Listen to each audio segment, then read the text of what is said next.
नमस्कार, आप देख रहे हैं सियासत लाइव और मैं हूं आपके साथ अंशु वर्मा। 20 साल बाद बराबरी पर जेडीयू और बीजेपी, एनडीए का सीट बंटवारा तय, चिराग पासवान बने किंग मेकर।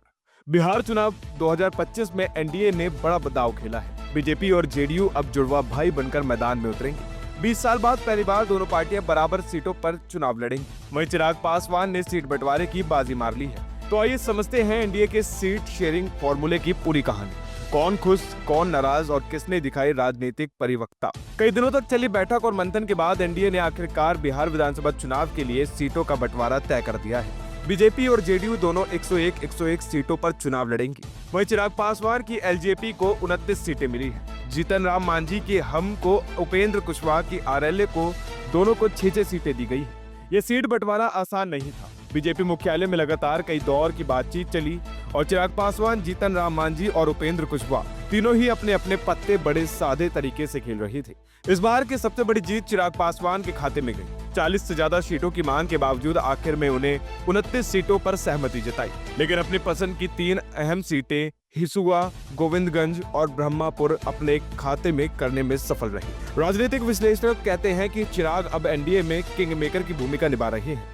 2020 में नीतीश से अलग होकर चुनाव लड़ने वाले चिराग अब फिर से एनडीए का अहम चेहरा बन चुके हैं। वह जीतन राम मांझी और उपेंद्र कुशवाहा को सिर्फ 6 सीटें मिली हैं। मांझी की पार्टी हमको टेकारी, कुटुंबा, अतरी, इमामगंज, सिकंदरा और बराचट्टी सीटें दी गई हैं, जबकि कुशवाहा की राष्ट्रीय लोक मोर्चा को उजियारपुर, मधुबनी, सासाराम, दिनारा, महुआ और बाजपट्टी।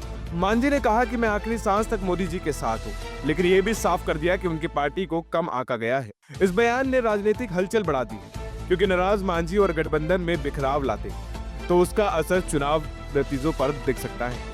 उधर महागठबंधन खेमे में अभी सीट बंटवारे पर सहमति नहीं बन पाई है। आरजेडी और कांग्रेस के बीच बातचीत जारी है और सूत्रों के मुताबिक तेजस्वी यादव और लालू प्रसाद इस समय दिल्ली में है और अगले 2-3 दिनों में सीट फॉर्मूला फाइनल हो सकता है। हमें कुछ सहयोगियों को साथ लाना है और सीट बंटवारे में थोड़ा समायोजन करना होगा। 2-3 दिन में सब तय हो जाएगा। पिछले चुनाव 2020 में कांग्रेस ने 70 सीटों पर चुनाव लड़ा था, 19 जीती थी और आरजेडी ने 144 सीटों पर लड़ा और जिसमें से 75 पर जीत हासिल की थी। और अब बात करें उन ऐतिहासिक बदलावों की जो 20 साल बाद देखने को मिला है, तो 2005 में नीतीश कुमार ने लालू राज को खत्म कर सत्ता संभाली थी और तब से अब तक हर बार जेडीयू बीजेपी से ज्यादा सीटों पर चुनाव लड़ती रही, लेकिन इस बार पहली बार 101 सीटों पर बराबरी हुई है। राजनीतिक समीकरणों के हिसाब से यह एनडीए के लिए नया संतुलन है। और जबकि सीट बंटवारा तय हो चुका है, 243 सीटों वाली बिहार विधानसभा के लिए 2 चरणों में वोटिंग होगी। पहला चरण 6 नवंबर को, दूसरा 11 नवंबर को और नतीजे आएंगे 14 नवंबर को। तो बिहार का चुनावी महासंग्राम अब अपने शिखर पर पहुंच चुका है। एक और जुड़वा भाई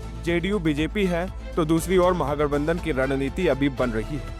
अब देखना होगा कि ये 2025 में जनता किस पर भरोसा जताती है, पुराना साथी नीतीश या फिर नई उम्मीदें तेजस्वी। तब तक के लिए आप देखते रहिए सियासत लाइव। बिहार चुनाव से जुड़ी हर खबर आपको सबसे पहले यहाँ पर मिलेगी। धन्यवाद।